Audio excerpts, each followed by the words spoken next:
3절까지 말씀. 수많은 무리가 함께 갈 때 예수께서 돌이키사 이르시되 무릇 내게 오는 자가 자기 부모와 처자와 형제와 자매와 더욱이 자기 목숨까지 미워하지 아니하면 능히 내 제자가 되지 못하고 누구든지 자기 십자가를 지고 나를 따르지 않는 자도 능히 내 제자가 되지 못하리라. 너희 중에 누가 망대를 세우고자 할진대 자기의 가진 것을 준공하기까지에 족하든지 먼저 앉아 그 비용을 계산하지 아니하겠느냐. 그렇지 아니하여 그 기초만 쌓고 능히 이루지 못하면 보는 자가 다 비웃어 이르되 이 사람이 공사를 시작하고 능히 이루지 못하였다 하리라. 또 어떤 사람이 다른 임금과 싸우러 갈 때에 먼저 앉아 1만 명으로서 저 2만 명을 거느리고 오는 자를 대적할 수 있을까 헤아리지 아니하겠느냐. 만일 못할 터이면 그가 아직 있을 때에 사신을 보내어 화친을 청하였지니라. 이와 같이 너희 중에 누구든지 자기의 모든 소유를 버리지 아니하면 능히 내 제자가 되지 못하리라.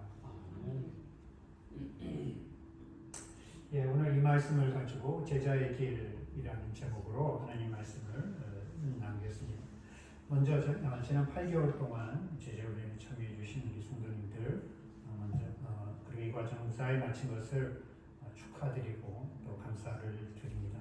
그래서 오늘은 이어서 정말 제자훈련은 비록 마쳤지만 그 제자로서 어떻게 그 길을 가야 하는지 예수님의 그 말씀을 나누려고 합니다. 오늘 성경 말씀을 잘 보면 두 가지 타입의 예수님을 따르는 무리가 있었습니다. 첫 번째 25절 수많은 무리, 영어 성경 large crowded, 수많은 무리가 예수님을 따랐고 또 다른 종류의 사람들이 있었는데 그것은 바로 뭐냐 하면 제자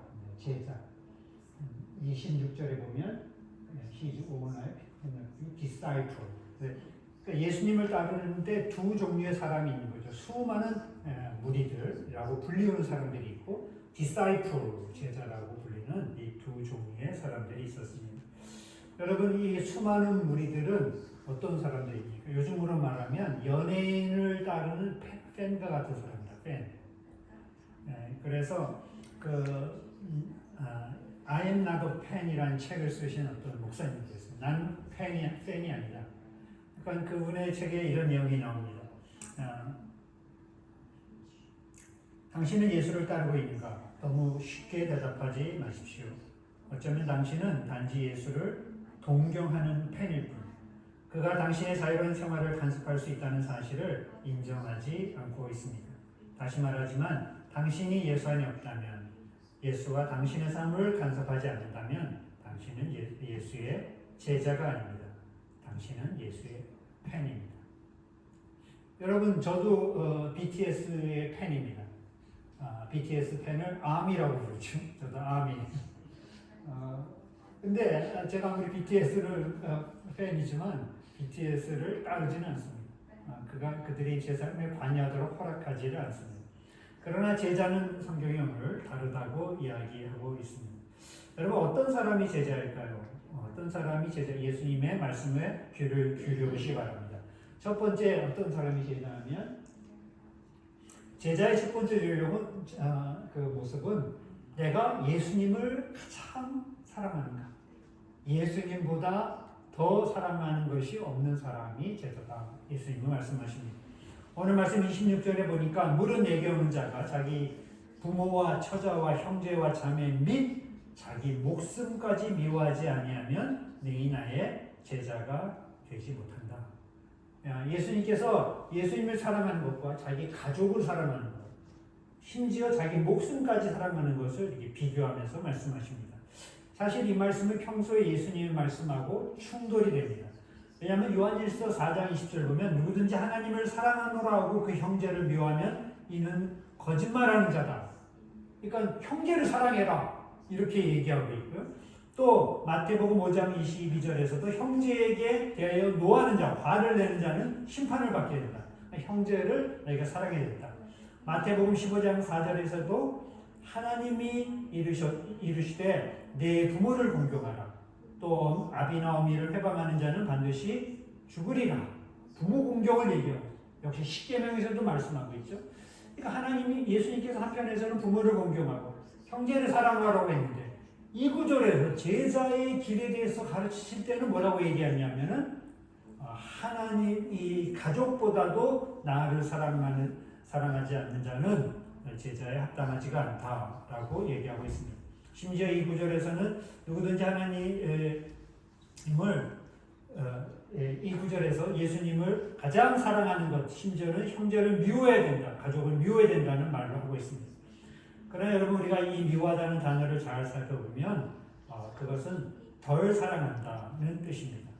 다시 말하면 예수님을 좇기 위해서 예수님보다 가족이나 자기 목숨보다도 예수님을 더 사랑하고 그것을 덜 사랑하라는 것입니다. 그러니까 가족을 사랑하지 말라는 얘기가 아니라 가장 사랑하는 그 우선순위에 예수님 외에 다른 것을 두지 말라고 얘기하시는 것입니다.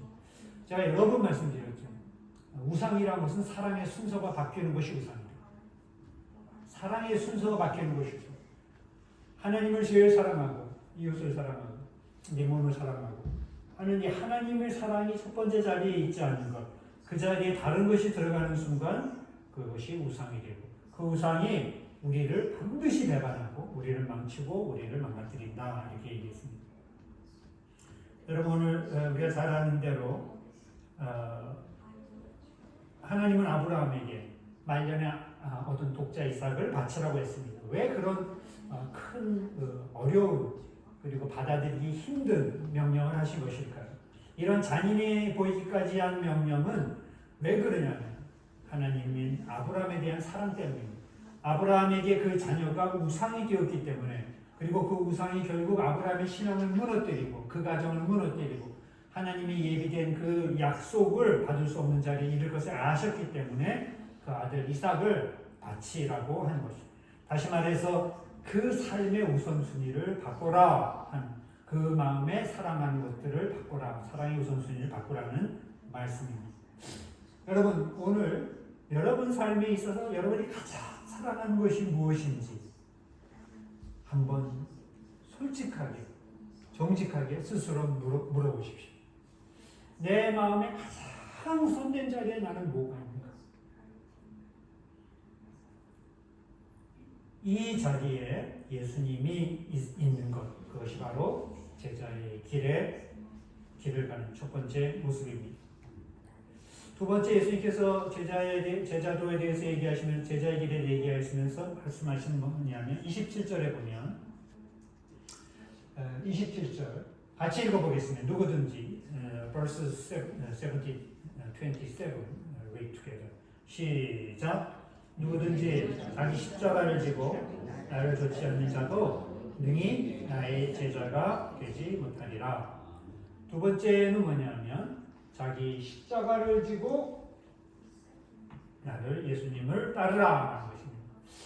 여러분 십자가를 진다는 말이 무슨 말일까요? 사실 베드로 같은 제자는 십자가를 죽었잖아요. 로마에 가서 십자가에 죽었는데 십자가에 달릴 때 나는 예수님이 이렇게 똑바로 달렸는데 나 같은 사람이 어떻게 똑바로 달릴 수 있느냐. 그래서 그는 이게 거꾸로 십자가에 달려서 죽었다고 그러죠. 세인트 앤드류, 그 앤드류 있잖아요. 앤드류, 예수님이 이제 안드레. 앤드류는 십자가에서 이렇게 X자로 죽었다고 그러죠. 그래서 여러분 스코틀랜드 국기가 이 X 십자가죠. 그리고 여러분 잘 아는 저 세인트 앤드류, 그러니까 이 스코틀랜드의 성자가 앤드류, 예수님의 제자입니다. X자로 죽었어요. 그러면 우리가 십자가를 지라는 것은 우리도 그와 같은 십자가의 형에 처해진다는 뜻일까요? 그것은 아닙니다. 십자가라는 것이 상징하는 것이 있습니다. 그것은 뭐냐면 십자가는 예수님에게 십자가는 어떤 거였냐면 이 땅에서 이뤄내야 할 하나님이 주신 사명입니다. 이 땅에서 이뤄야 될 하나님의 사명, 그러니까 나에게 부여하신 나의 데스티니, 그게 십자가였죠. 그리고 그것을 이루기 위해서 치러야 될 대가, 이게 바로 십자가입니다. 여러분 예수님의 12제자도 보면은 각각 자기의 그 데스티니가 있었어요. 나중에 예수님이 부활하신 후에 어떤 일이 있었는지, 부활하고 승천하신 이후에 베드로는 어떤 일을 했습니까? 베드로의 데스티니는 예루살렘의 교회를 섬기는 거였어요. 그리고 마지막에 그가 치러야 될 대가는 뭐였냐면 로마에 가서 로마에서 십자가에서 달려 죽는 것이었어요. 그리고 여러분 잘 아는 대로 세례 요한은 예수님의 제자 요한은 어떻습니까? 그 요한은 헬라 지역에서 교회를 섬기다가 반모섬이라고 하는 곳에 지금 그리스 근처에 있는 섬이죠. 그곳에 유배되어서 그곳에서 순교는 안 했지만 요한복음과 요한 1, 2, 3서, 요한계시록이라고 하는 성경을 쓰는 그런 그 일을 하고 죽었습니다. 그것이 그의 사명이었습니다. 마태는 마태복음을 썼고요. 나중에 마태의 그 데스티니, 그의 십자가는 뭐였냐면 이디오피아에 가서 선교를 거기서 복음을 전하다가 거기서 죽었습니다. 제가 이디오피아에 갔을 때 깜짝 놀란 게 있어요. 이디오피아가 그렇게 기독교 역사가 오래된지 몰랐어요.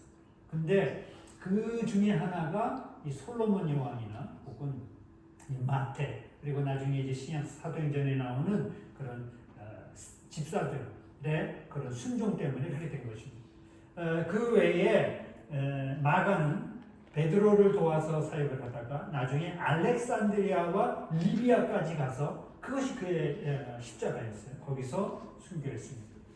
다 자기에게 주신 각각의 고유한 그런 사명. 여러분 우리가 하나님께서 이 땅에 우리를 창조하셨을 때 심지어 여러분 제가 이런 액자를 하나 만들어도 그냥 만들지 않죠. 분명한 목적을 갖고 있죠. 하물며 천하보다 귀한 사람이겠습니다. 우리 각각에게 주신 이 땅에서 살면서 이루어야 될 그 한 가지 사명. 그것이 바로 하나님께서 우리에게 주신 십자가. 그것을 위해 치루어야 될 대가. 그것을 바로 십자가라고 이야기할 수 있습니다. 여러분, 아까 말한 대로 무리와 제자의 차이는 무리는 자기의 유익을 구하죠. 예수님을 쫓아가면 뭐를 좀 자기 베니핏이 있을까, 유익이 있을까 하면서 쫓아간다면 그들은 대가를 치러야 되는 시점에서는 다 흩어집니다. 그래서 요한복음 6장 33절에 예수님께서 그 수많은 무리가 다 어디 갔냐? 왜냐하면 예수님이 십자가를 지러 가시는 위기 상황이 되자 싹 사라져 버렸어요. 그렇지만 여러분 제자는 어떻습니까? 손해를 볼 수도 있고 오해한 행대를 받을 수 있고 헌신하고 희생을 해야 되는 자리에 갈 수 있지만 끝까지 대가를 치르는 자, 십자가를 지는 자, 대가를 치르는 그 자리에 간 사람이 바로 제자입니다. 교회 안에도 여러분 똑같이 교회 나온다고 다 제자가 아닙니다. 교회 안에도 무리와 제자가 있죠. 자기의 어떤 기도의 제목과 응답을 받기 위해서 교회에 나오면 나쁜 것이 아닙니다. 그것이 신앙의 시작입니다. 그러나 그 자리에서 더 성장해서 이제는 예수님을 위해서 대가를 치를 수 있는 그 자리까지 가야 합니다. 제가 여러분에게 한 가지 말씀드릴 수 있습니다. 여러분이 치르신 대가에 대해서 하나님께서 반드시 보상하십니다. 반드시 보상하십니다. 예수님이 십자가에서 못 박혀 죽었죠. 손에 못을 박혔고 다리에 못자국이 있고 허리에 창자국이 있어요. 그리고 죽었어. 그리고 다시 3일 만에 부활했어요.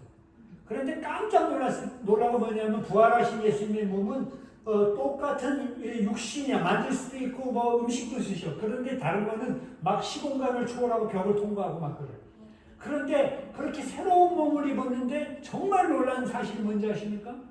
아니 부활하고 완전히 새로워졌으면 몸도 새로워져야 되고 막 깨끗하고 막 이래야 될 텐데 여전히 그 손에 못자국, 그 허리에 창자국, 그 발에 못자국이 그대로 남아있을 거예요.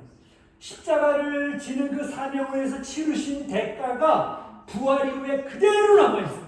그리고 제가 그것을 봤을 때 어떤 마음이 들었냐면 마치 전쟁터에 나라를 위해서 싸운 군인들 있잖아요. 나라를 위해서 헌신하고 목숨을 바친 싸운 군인들이 싸우다 보면 때로는 파리를 잃어.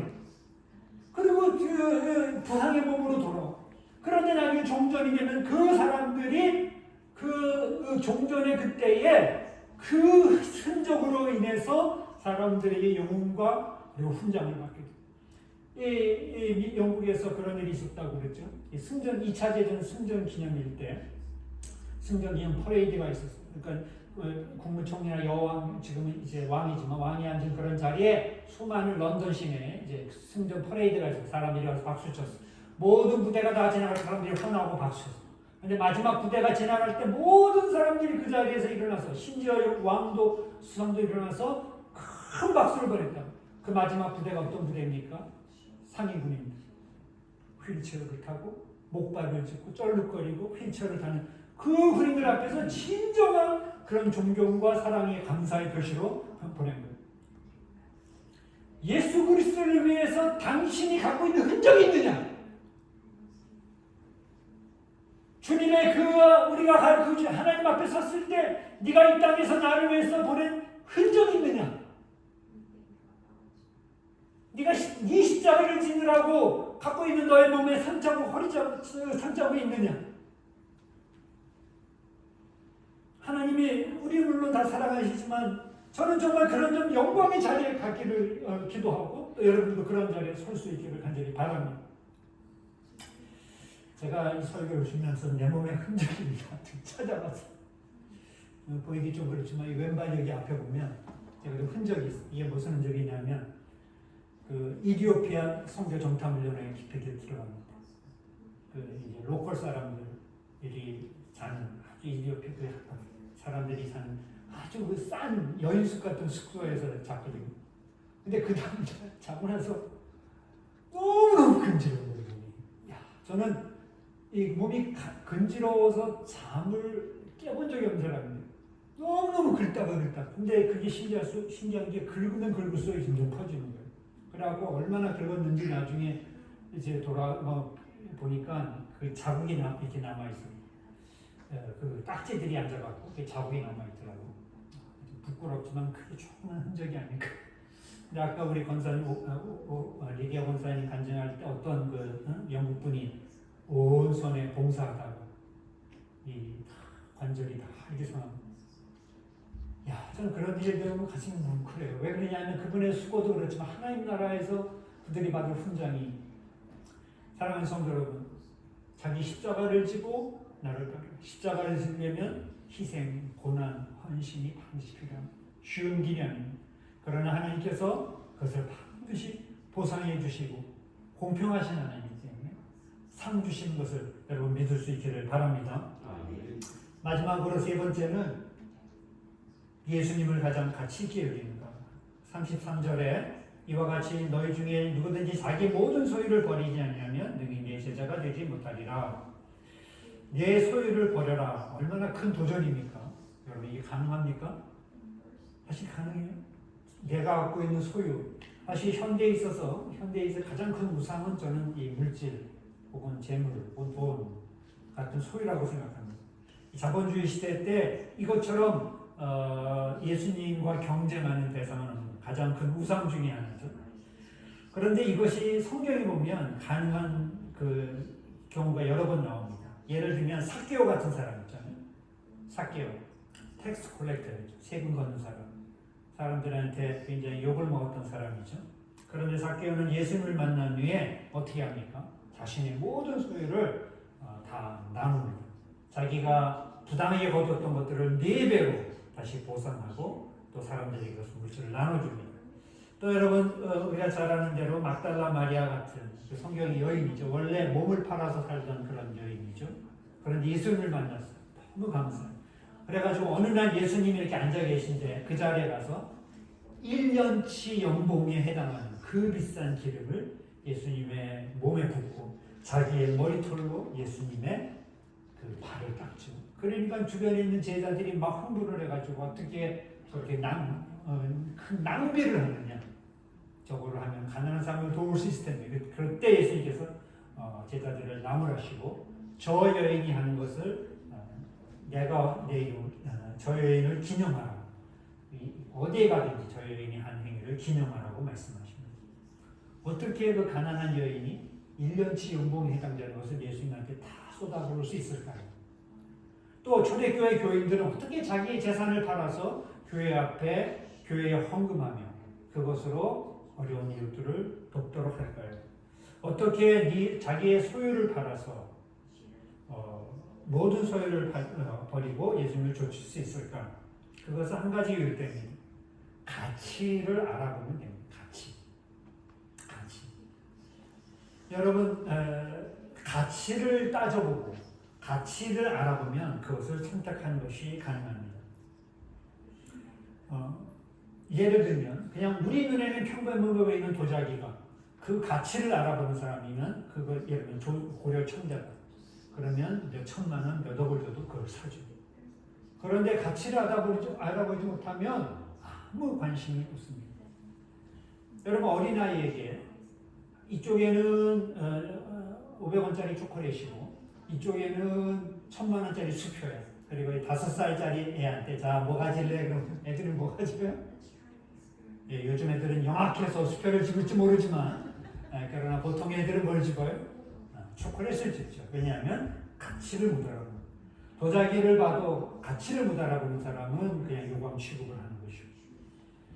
여러분 정말 그렇다면 우리가 예수 그리스도의 가치가 어떤 분이에요? 그분을 정말 내 인생의 최고의 가치로 여기느냐 안 여기냐에 따라서 이것은 결정되는. 결국 제자의 삶이란 것은 예수님의 가치가 나에게 얼마만큼의 가치로 나에게 여기는가 하는 것입니다.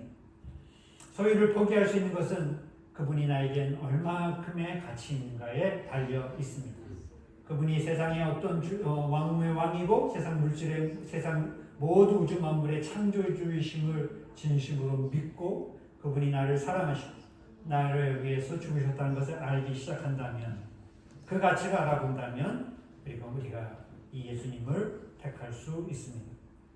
그리고 예수님은 그렇게 하는 자에게 이렇게 약속해 주셨습니다. 마가복음 10장 29절 30절 예수께서 이르시되 내가 진실로 너에게 이르노니 나와 복음을 위하여 집이나 형제나 자매나 어머니나 아버지나 자식이나 전토를 벌인 자는 현세에 있어 집과 형제와 자매와 어머니와 자식과 전토를 100배나 받되 박해를 겸하여 받고 내세의 영생을 받지 못할 자가 없다. 이 선택을 한 사람에게 주님께서는 이 현세의 100배의 갚음과 내세의 영광에 참여할 것을 약속해 주셨습니다. 자, 오늘 예수의 제자가 되기 위해서 이 세 가지 제자의 길에서 기억해야 세 가지 질문. 첫 번째, 예수님을 가장 사랑하는가. 두 번째, 내 십자가를 지고 대가를 지불할 각오가 되는가. 세 번째, 나는 예수님을 가장 큰 가치로 여기는가. 이 세 가지를 이렇게 들으면 제가 처음에 이 본문을 읽었을 때 여러분도 비슷할 거예요. 내가 어떻게 제자가 될까? 나는 안 돼. 불가능해. 힘들어. 사실은 이 조건을 볼 때 우리에게는 이것이 정말 가능할까라는 생각이 먼저 듭니다. 그런데 여러분 한번 보십시오. 실제로 예수님의 12제자도 이 조건에 해당돼서 합격이 돼서 그 뒤를 쫓은 사람은 아무도 없습니다. 단지 그들은 한 가지만 있었어요. 그건 뭐냐면 그냥 예수님을 따르겠다는 각오, 결심, 그 한 가지만 있었어요.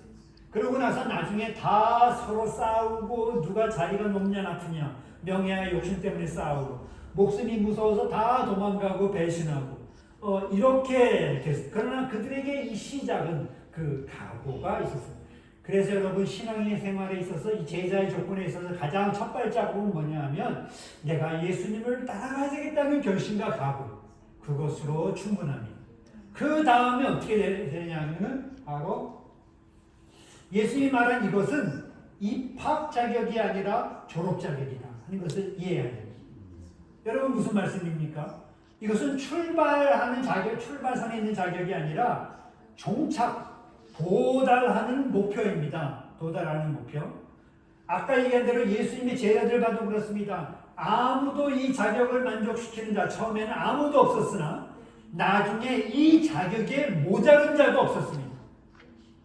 우리의 신앙의 여정에 내가 마지막에는 이와 같은 예수님을 가장 사랑하고 나의 십자가를 지고 대가를 지불하고 그리고 예수님을 가장 가치 있게 여기면서 사는 자로 되는 것, 그거 마지막 졸업 자격이다. 마지막 목표다. 이렇게 하면서 따라가야 합니다. 또 하나는 갈보리를 지나 오순절 다락방으로 가야 됩니다. 이게 무슨 말입니까? 이것은 이 제자의 이런 모습이 되기 위해서는 내 힘으로 안 된다는 거예요. 내 결심, 내 능력, 내 지성 안 된다는 거예요. 끊임없는 세상의 유혹과 도전이 있고 사단의 유혹과 도전이 있어서 우리는 넘어지고 좌절합니다.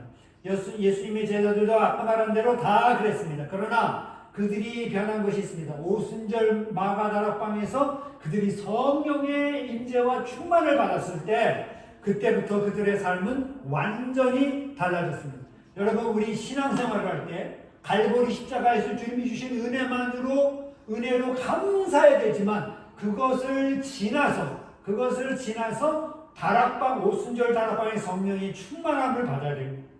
그래서 성령이 인도하시는, 성령이 주관하시는, 성령이 도우시는 그 힘을 따라서 우리가 이런 제자의 모습으로 살아갈 수 있는 것입니다.